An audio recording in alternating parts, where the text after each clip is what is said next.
पाकिस्तान के तानाशाह जनरल की पेशी होने वाली है? क्या पाकिस्तानी संसद की इतनी हैसियत है कि आर्मी चीफ आसिम मुनीर को तलब कर सके?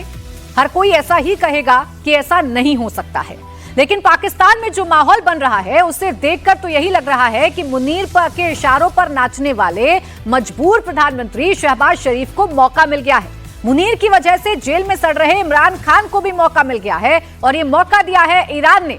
पाकिस्तान में ट्रंप, नोबेल और ईरान के नाम पर फिर से मुफ्त का तमाशा शुरू हो गया है। कैसे कैसे करतब चल रहे हैं, सब कुछ इस रिपोर्ट में देखिए।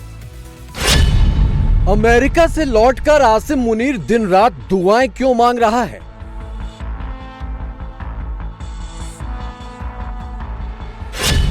क्या पाकिस्तान में मुनीर की पेशी होने वाली है? हाँ, यूएस प्रेसिडेंट से क्या डिस्कस हुआ, काबीना को भी बताया जाए और पार्लियामेंट को भी इन कैमरा ब्रीफिंग की जाए। आप या तो कह दो कि हमारे इख्तियार में कुछ नहीं है, फैसले कोई और करते हैं, ये मान लो। क्या मुनीर का नोबेल पाकिस्तान को बहुत महंगा पड़ने वाला है? नोबेल पीस प्राइज जो है उसके लिए इनको नॉमिनेट भी पाकिस्तान ने करवा दिया। आपको तो पता है पाकिस्तान की बहुत सुनी जाती है।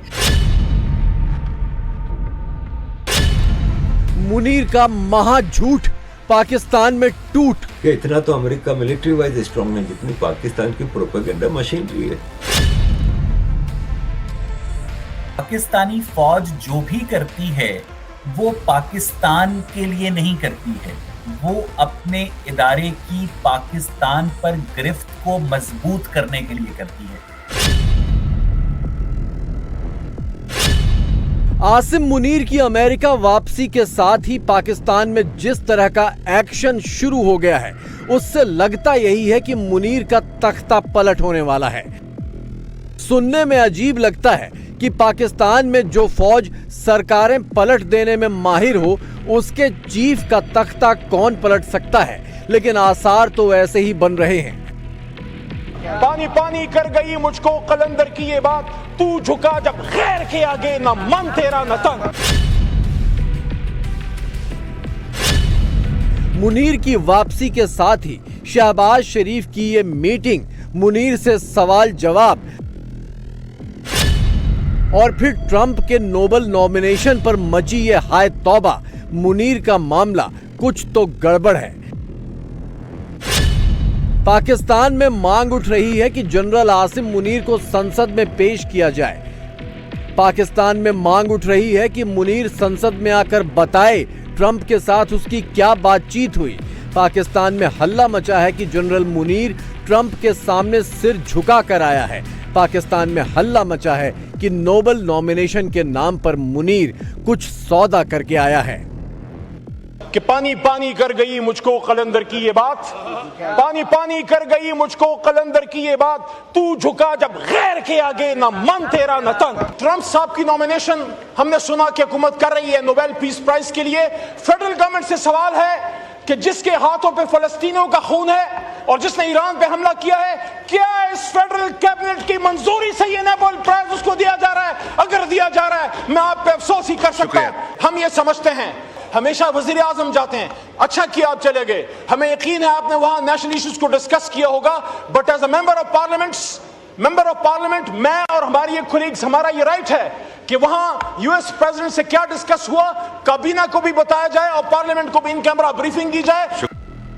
मुनीर के खिलाफ सबसे ज्यादा एक्शन में इमरान खान की पार्टी है। संसद में मुनीर को पेश करवाने और मुनीर से सवाल जवाब की मुहिम चलाने में सबसे आगे इमरान खान के ही सांसद हैं। इसकी वजह भी एकदम साफ है कि मुनीर कमजोर पड़ा तो सबसे ज्यादा फायदा इमरान खान को ही होगा। मुनीर की वजह से ही इमरान की पार्टी चुनाव हारी, मुनीर की वजह से ही इमरान खान जेल में है और अब अगर मुनीर काबू में आ जाए तो इमरान खान और उनकी पार्टी के अच्छे दिन लौट आएंगे। कहां था आपका रिवाज, कहां थी आपकी रिवायात? आप खुश हो रहे थे, आप ये करवा रहे थे।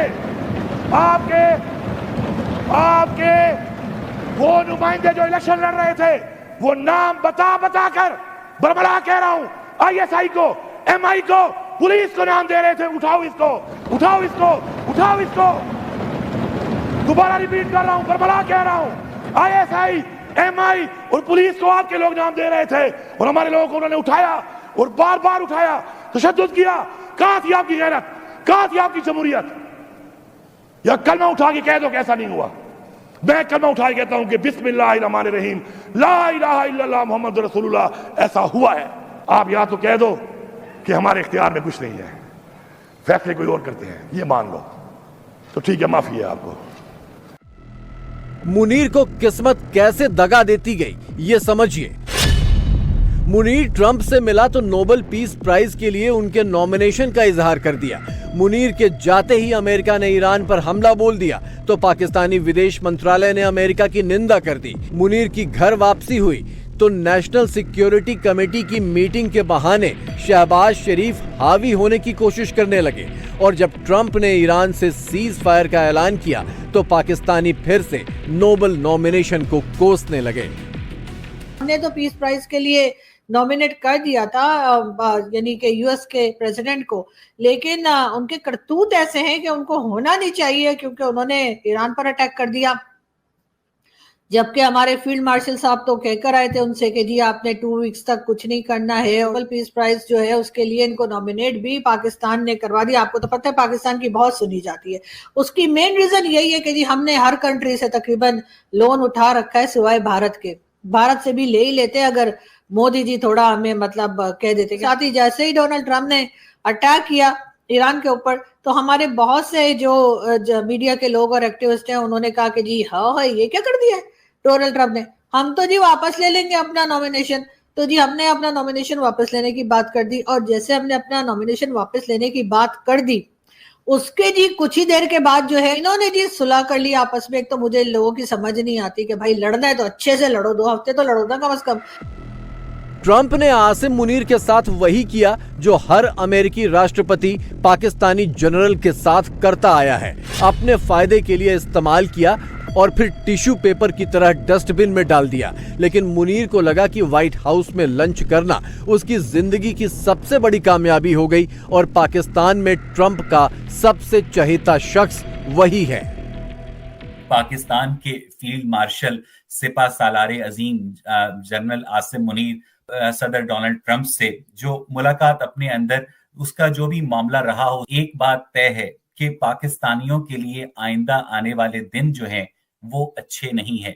छुरी खरबूजे पर गिरे या खरबूजा छुरी पर, कटता हमेशा खरबूजा ही है। पाकिस्तानी फौज जो भी करती है वो पाकिस्तान के लिए नहीं करती है, वो पाकिस्तान को बेहतर बनाने के लिए नहीं करती है, वो अपने इदारे की पाकिस्तान पर गिरफ्त को मजबूत करने के लिए करती है। पाकिस्तानी जर्नैलों का जो किरदार है वो मैं उस पर बड़ा सख्त नाकिद रहा हूँ, आज भी नाकिद हूँ, मगर हमें कहीं कहीं फेयर भी होना है।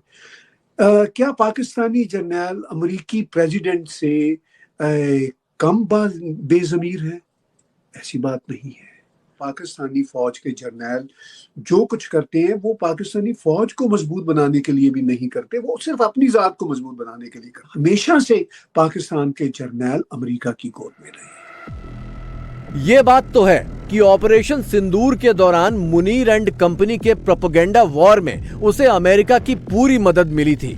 पाकिस्तान की जीत के झूठ को अमेरिका ने भी जमकर फैलाया था। इसके पीछे भी ट्रंप की ही चाल मानी जा रही है कि भारत से युद्ध में पाकिस्तान की जीत के फर्जी प्रोपेगेंडा को हवा दो, मुनीर को फील्ड मार्शल बनवाओ, उसे लंच पर बुलाओ और फिर मेहरबानी के बदले उंगलियों पर नचाओ और ईरान मामले पर टिश्यू पेपर बनाओ।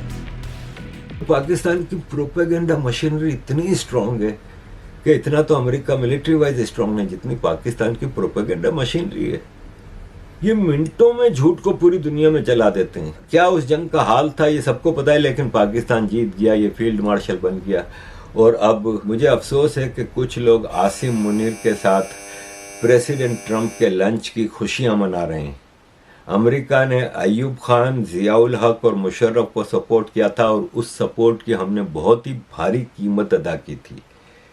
इस लंच की भी एक कीमत होगी। अभी से 2030 की बातें होना शुरू हो गई हैं। लंच बिल्कुल फ्री नहीं है। लंच कतई फ्री नहीं है। पाकिस्तान में ये जुमला बहुत वायरल है। जब से आसिम मुनीर व्हाइट हाउस में ट्रंप का मेहमान बना, तब से पाकिस्तानी यही कह रहे हैं कि मुनीर ने अपने निजी फायदे के लिए पाकिस्तान की जान आफत में फंसा दी। ट्रंप को पाकिस्तान ना कह नहीं सकता और हाँ कहा तो चीन और ईरान जैसे पुराने साथी चिढ़ जाएंगे।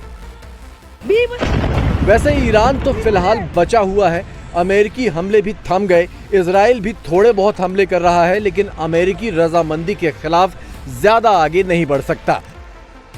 लेकिन ईरान और पाकिस्तान के बीच जो टूटना था उसकी शुरुआत तो हो ही गई, क्योंकि ये सेंटीमेंट ईरान समेत पूरी दुनिया में है कि अमेरिकी B-2 बॉम्बर्स ने ईरान के न्यूक्लियर अड्डों पर जो हमला किया था वो पाकिस्तान की मुखबिरी से ही मुमकिन हुआ।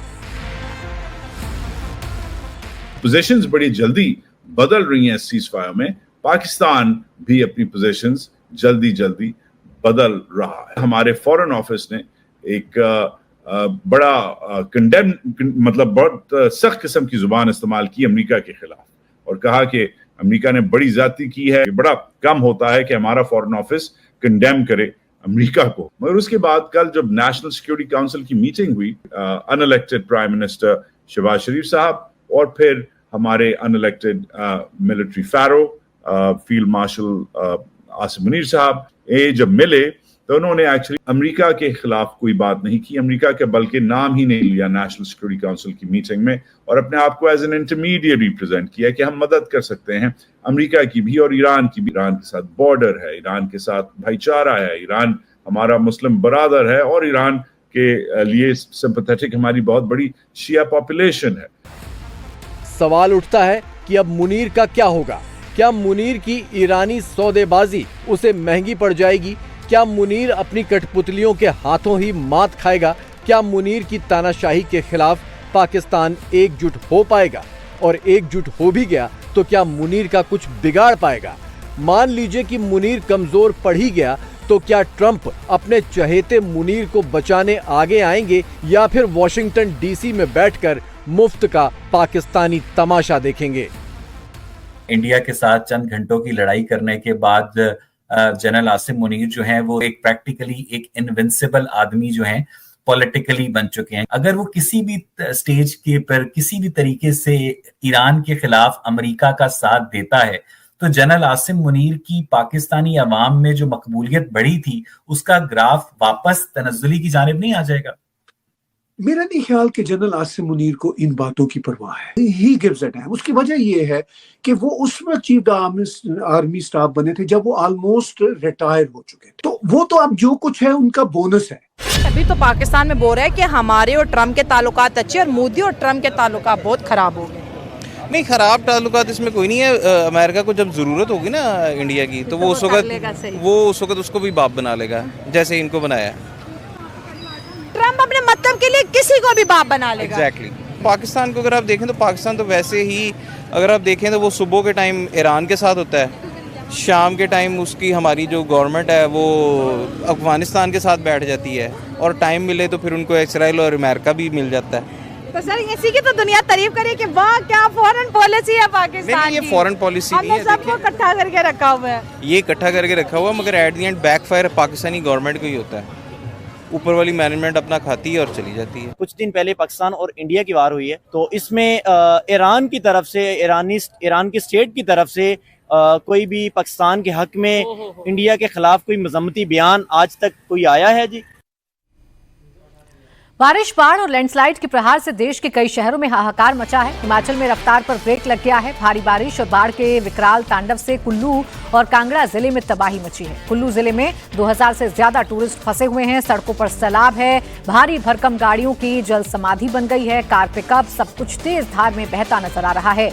हिमाचल प्रदेश में बहे लोगों को तलाश की जा रही है। एनडीआरएफ को उतार दिया गया है। रुद्रप्रयाग में तीर्थयात्रियों से भरी बस अलकनंदा नदी में गिर गई है। 3 की मौत हुई, 8 लोगों को सुरक्षित बचाया गया। 9 की तलाश में रेस्क्यू ऑपरेशन जारी है। अब जम्मू कश्मीर से सामने आई तस्वीर भी आपको दिखाते हैं। कठुआ में पानी के तेज बहाव में 2 लोगों की जान फंस गई। दोनों नदी के बीचों बीच मछली पकड़ने के लिए गए थे, तभी पानी के तेज प्रहार में उनकी जान पर बनाई। तेज धार में दोनों फंस गए। बताया जा रहा है कि पानी का बहाव इतना तेज है कि रेस्क्यू में दिक्कत आ रही है। मौके पर एसडीआरएफ और पुलिस की टीम मौजूद है। जरूरत पड़ने पर एयरलिफ्ट किया जा सकता है। जम्मू कश्मीर के डोडा में बारिश से तबाही का मंजर है। प्रानू में भारी बारिश से सड़क बह गई है। कई जो गाड़ियां हैं वो मलबे के ढेर में दब गई हैं। सड़क किनारे नाले में अचानक पानी का तेज प्रहार हुआ। जब तक लोग समझ पाते, सड़क किनारे कई गाड़ियां सैलाब की चपेट में आ गईं। आसमानी आफत के चलते सड़कों पर मलबे का ढेर जमा हो गया। आवाजाही ठप हो गई।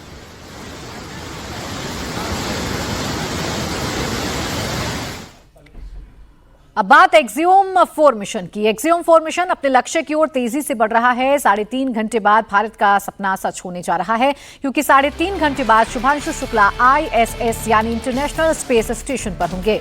इंटरनेशनल स्पेस स्टेशन पहुंचने वाले वो पहले भारतीय बनेंगे। कल उन्होंने दोपहर 12:01 पर उड़ान भरी थी, तो उन्होंने एक मैसेज भी भेजा था। शुभांशु शुक्ला ने आज एक बार फिर मैसेज भेज दिया है। ये वीडियो मैसेज उन्होंने स्पेस से भेजा है, जिसमें उन्होंने बताया कि कैसे वो जीरो ग्रेविटी की आदत डाल रहे हैं, जीरो ग्रेविटी में चलना सीख रहे हैं, खुद को संभालने की आदत डाल रहे हैं। That this one, Namaskar from space. I'm thrilled to be here with my fellow astronauts, as Peggy said, 1 veteran and 3 rookies, and wow, what a ride it was. Frankly, when I was sitting in the capsule in Grace yesterday on the launch pad, my only thought in my mind was that let's just go. After 30 days of quarantine, it was a feeling that I just wanted to go. Excitement and all was, probably far away. It was just the feeling that let's just leave here. But when the ride started, it was something like you getting pushed back into the seat. It was an amazing ride. And then suddenly, nothing. Everything silenced, and you were just floating. You unbuckle and you were just floating in the silence of vacuum. It was an amazing feeling.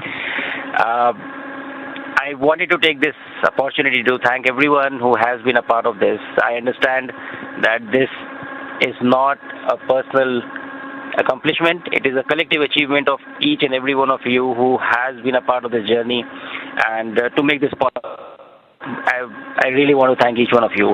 Also to family and friends, your support has mattered so much. This is so much because of all of you guys.